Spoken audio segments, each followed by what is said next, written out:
Fate is like a strange, unpopular restaurant, filled with odd little waiters who bring you things you never really asked for and don't always like. Nevertheless, we have to play the hand we've been dealt, and so too do the people of Amphoreas. In fact, fate is the biggest driving factor for Star Rail 3.0. Be it the story, characters, or even crossovers, everything revolves around this theme of fate. This is in line with Amphoreas' roots in Greek mythology, where grand tales often began with prophecies and chosen heroes. But fate is more than just a plot device. In those ancient stories, it was divine law, an unshakable force beneath the chaos of gods, pride, and war. And at the heart of this force stood the Moirai, the goddesses of fate who determined the destiny of every single individual. They cannot be avoided, they cannot be outwitted, and they cannot be bargained with. Even the most powerful of gods have to ultimately submit to fate. This reflects the Greek view of fate as something precise and indifferent. Not cruel, just unchangeable. And there's nothing more emblematic of the concept of fate than death itself. It cannot be avoided, it cannot be outwitted, and it cannot be bargained with. It makes no exceptions for the rich or the poor, the young or the old, the virtuous or the wicked. In the eyes of death, all are equal, and every soul shall taste it. That is why it's called the ultimate fate. So it's only fitting then that a story built around fate would be deeply entwined with death. And in Amphoreas, no one stands closer to death than the daughter of the River of Souls. Welcome to Akama. I am Castorice. Apologies. It is my habit to keep my distance from others. I can get closer if you wish, however.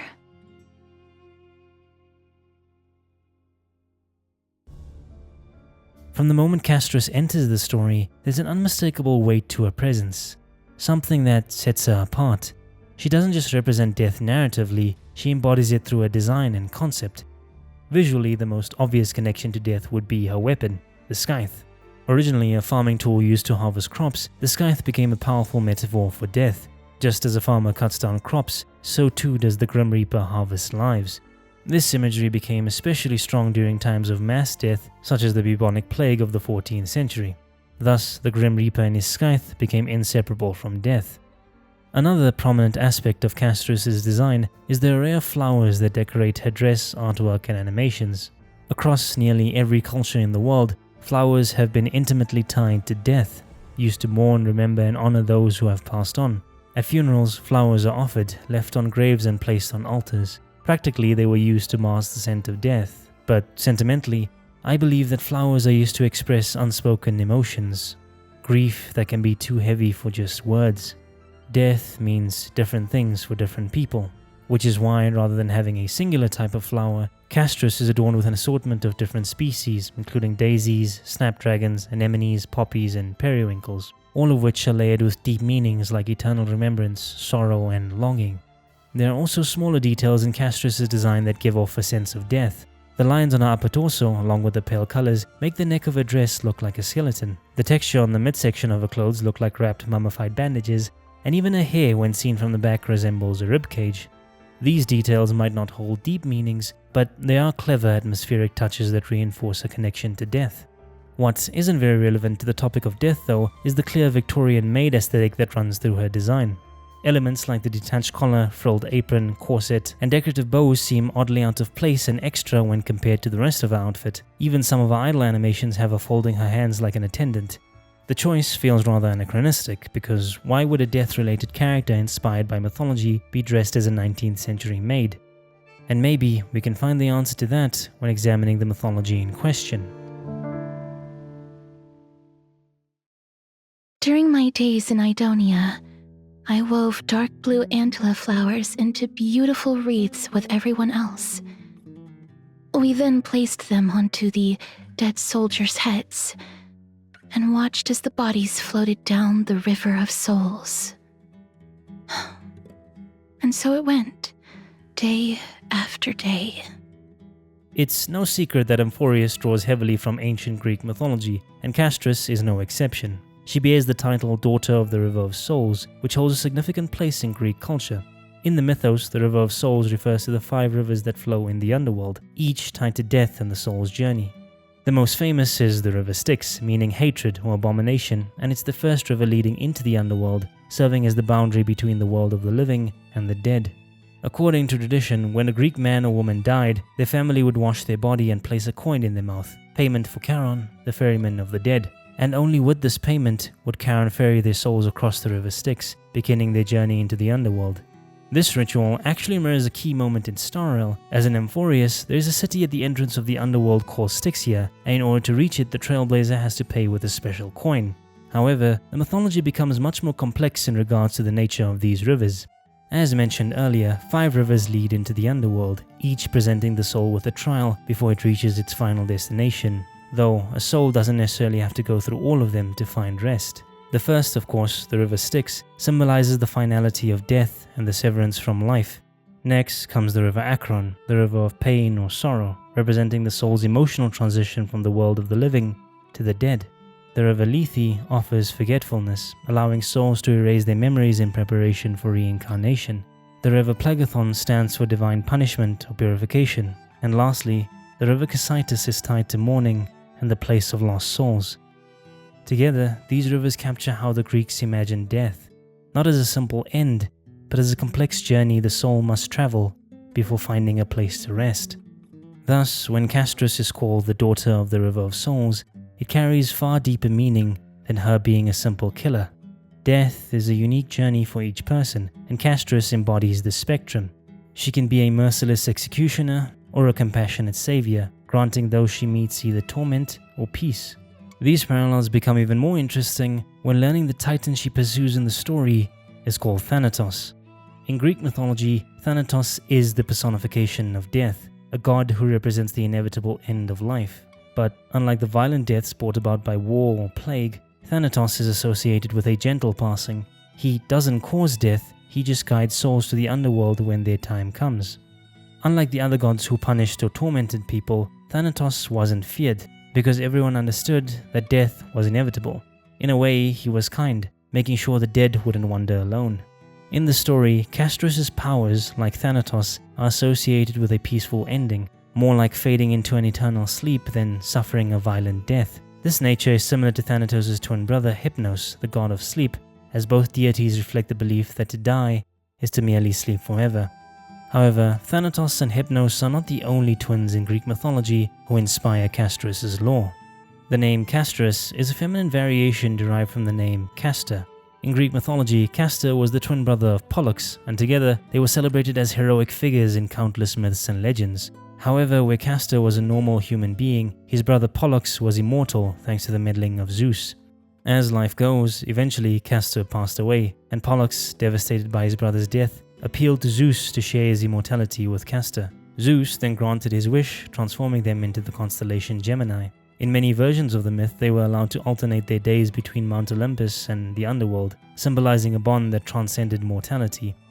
But enough about Greek twins, let's get back to death itself. An interesting thing about Thanatos is his appearance. Thanatos is typically depicted as a young, handsome man who often holds a sheathed sword or extinguished torch, representing the end of life.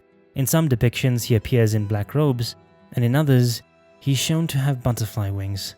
And this is where the biggest motif of Castorice's design comes into play.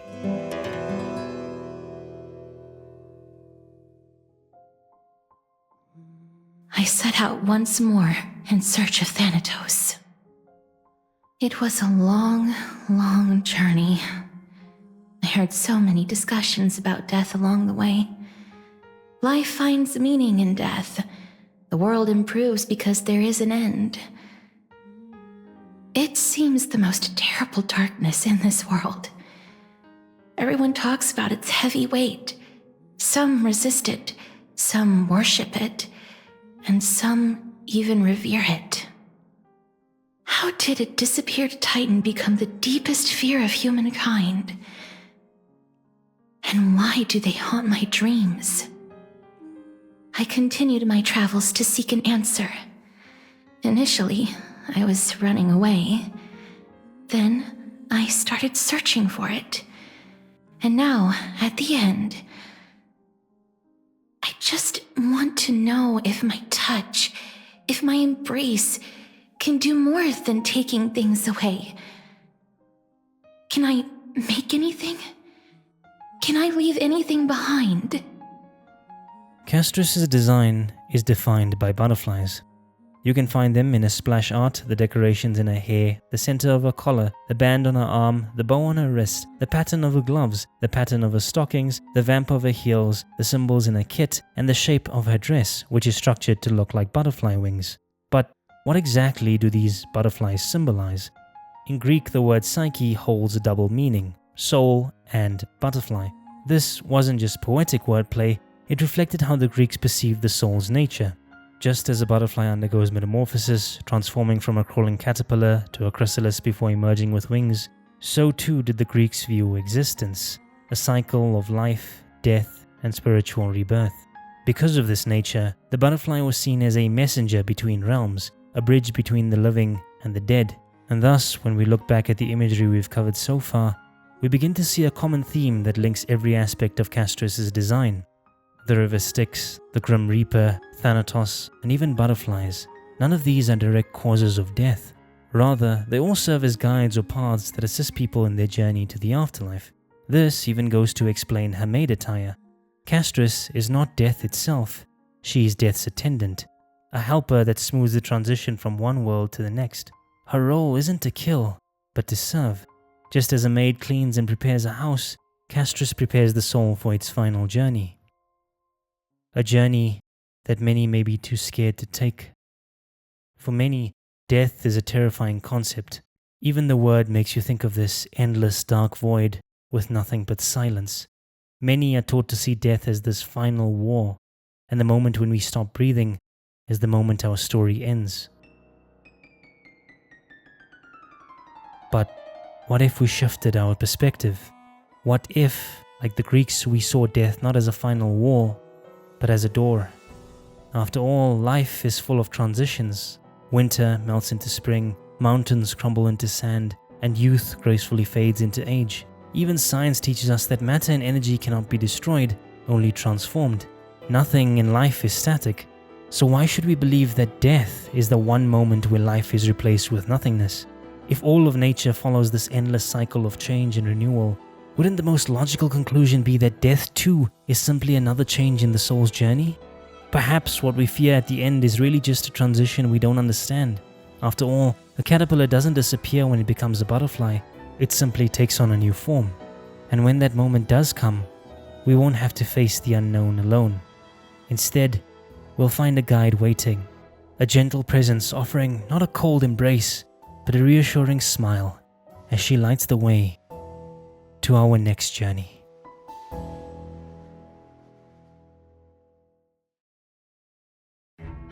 And that is a wrap on this episode of the Design Gazette. If you enjoyed our time together, be sure to help me out by liking, sharing, and commenting down below on some of your favorite details about Castorice. Links in the description if you want to buy me a coffee, and if you're new around here, hi, I'm the starward Crusader, and I have a whole series of Design Gazettes and story recaps ready for you to enjoy by hitting that big red subscribe button. By the time I actually upload this, Anaxa will probably be on his run because, of course, I'm late. Again, at this point, my own procrastination skills scare me. Right now, I'm hopefully working on the Anaxa video, and after all that, well, we'll see how it goes. As for this week's opinion piece, I'll probably have to talk about the recent Genshin Impact announcements and the whole Return to Mondstadt arc. On the one hand, I'm hyped. Mondstadt is basically my in-game hometown, and I adore every single character from that region. On the other hand, though, Genshin's writing lately hasn't exactly been good. But that's the weird thing about Genshin as well. It'll suddenly drop its best writing when you least expect it. Like the Archon quest can be hit or miss, but then they hit us with bangers like the Dainsleif interludes, the Agedaha quest, or even the random comedy events. It's always a gamble when it comes to this game, and you never know if an arc will be amazing or a total flop. So fingers crossed they actually pull it off this time. I still remember how the first Albedo and Dragonspine event was just so mysterious and intriguing, only for the second one to casually dump his entire backstory in random dialogue. So yeah, I'm just praying they do Mondstadt justice this time, because people really do love Mondstadt. It hasn't been cluttered with New Year's festivals, convoluted world mechanics, or confusing factions. It's just simple, pure nostalgia. And I think a lot of Genshin players really miss that Sure, it doesn't have the hyper-detailed map crammed with collectibles, but that's kind of its charm. The openness of the world, the way the wind glider carried you across the rolling hills, it actually felt like stepping into this untouched fantasy world. And when paired with the Breath of the Wild inspired music, man, early Genshin just had vibes, man. It makes me wonder if someday I'll look back at Star Rail the same way. Maybe years from now I'll remember that first time wandering through Herta Space Station with Spacewalk playing in the background. Man, who's chopping the onions? Anyway, with all that said, happy anniversary, my dear Trailblazers, and may your journey lead you ever starward.